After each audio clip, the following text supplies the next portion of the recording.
Buongiorno ragazzi, ciao a tutti, tutto bene? It's me, Kate, Victoria Review Internationally. This is episode 13 of the podcast Adventures of a Curious Linguist, and I continue sharing with you my stories from Italy now. By the end of my first course in Reggio, I was preparing to go to Rome for a week and then go back to study history.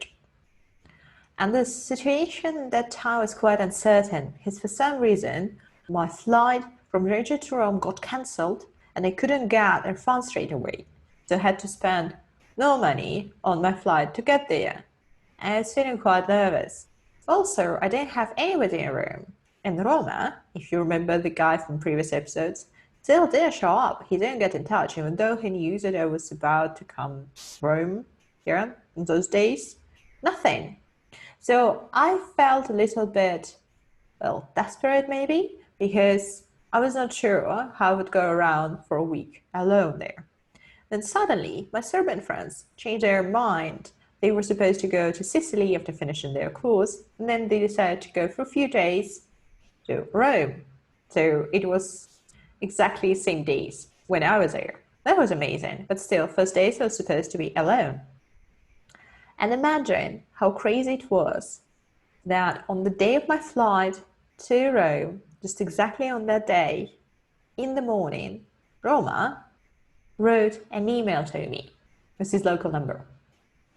And this was just so insane because when I saw it, I literally texted him, then called with the words, in a few hours, I'm going to be in Rome. My flight is today. We laughed, agreed to meet straight away, same night, just after my flight, not far away from the central station, Ermini. And that was it. Well, I thought that everything would be just perfect, meaning no disturbance, no worries, just go in there. Hardly had I known. Imagine that for some reason, that particular day turned out to be the worst summer day, not like in history, but maybe in century, the whole Europe. Because on that day, it snowed in Paris, and we were talking about, well, the end of July, the start of August. So it snowed in Paris, and it rained like never before in Rome. There were showers and floods. There was nothing redder, but Rome was really bad. And when I arrived and stepped to the street from Termini, I was preparing to swim because it was just impossible. And I had to run a couple of streets, well, to a hostel, like first, actually, to catch up with Roma and then find my hostel. Like he was there with another friend at a cafe, and they were literally waiting for me, trying not to get too wet, yeah, with all this rain. And when I rushed in, our first photo was with my eyes huge with her, what's going on in Rome? And then, well, already trying to calm down and figure out with everything, yeah, how it would go around.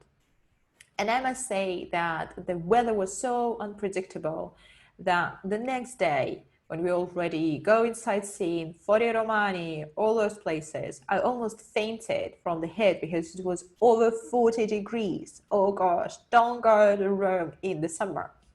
Then I made up my mind to go to Firenze, well, Florence.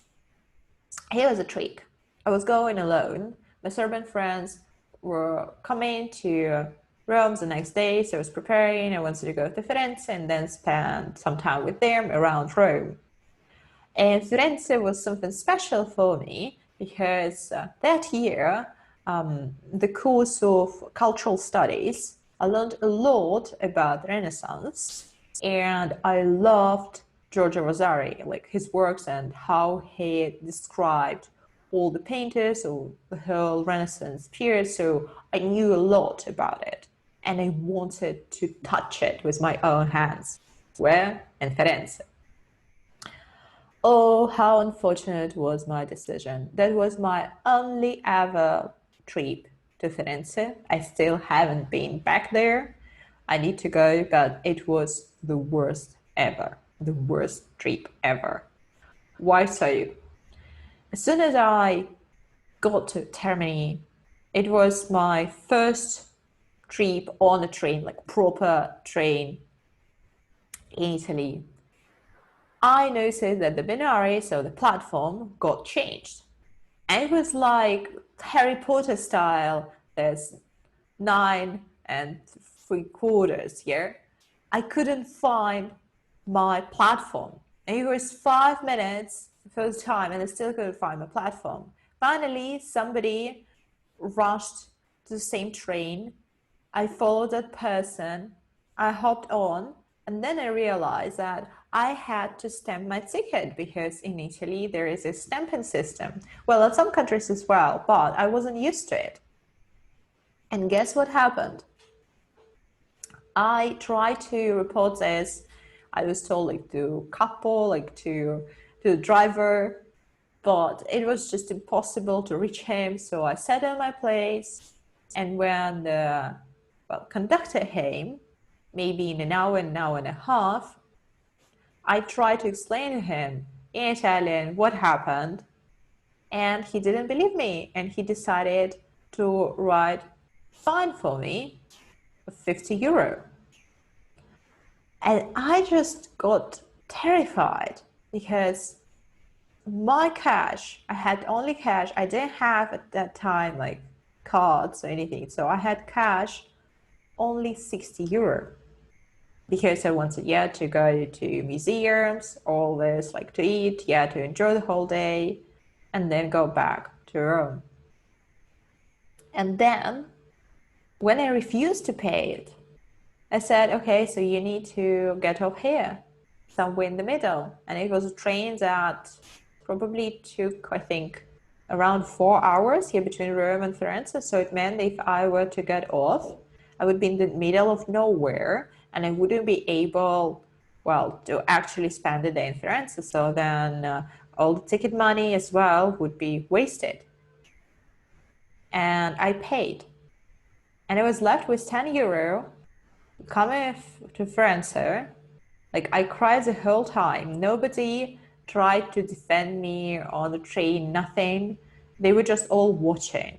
And I hated these people. So when I arrived, obviously I had no money, well, to pay for a ticket to go to museum.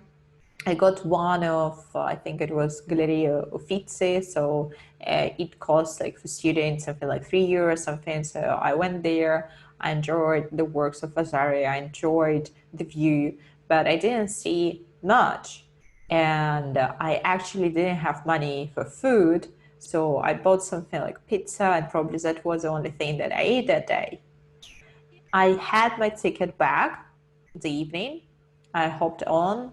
As usual, trains in Italy got late, and instead of like 10:30 in the evening, I arrived at 1:30 in the morning. But I didn't go to my hostel. I went to administration and I decided to write a complaint. And that was the next level for my Italian because obviously I had to figure out how to write it. I was explained at the station what I had to do. And guess what? I went back to my hostel. People were not sleeping, well, partying. I explained what happened, and the whole hostel was writing together with me this complaint, helping me, well, with vocabulary, with arguments, how to put it. And the next day, instead of me saying straight away with my servant friends, I went back to the station, queued, Italy queues, in order to get, well, the approval that they received my complaint. Then I never heard from them. When I say I never heard from them, I never heard from them while I was in Italy. And when I was in Russia, in Moscow, a few months later, guess what? A letter, a postal letter came to my, well, the address of my parents, yeah, the flat where I was staying. And that was so funny because in this letter, they apologized that it took them so long, but my claim was rejected. Ta-da! Italy, bureaucracy. Anyways, remember to stamp your tickets before hopping on trains in Italy. Even when I was in a hurry or anything, I would do it. Given that later on, I studied in Italy, anytime, would be stressed, I would always stamp the ticket. Well, what happened to you? Share your stories, share your linguistic discoveries. Use hashtag Amalingua and we're going to select the best stories and publish them on our social media channels. Ciao!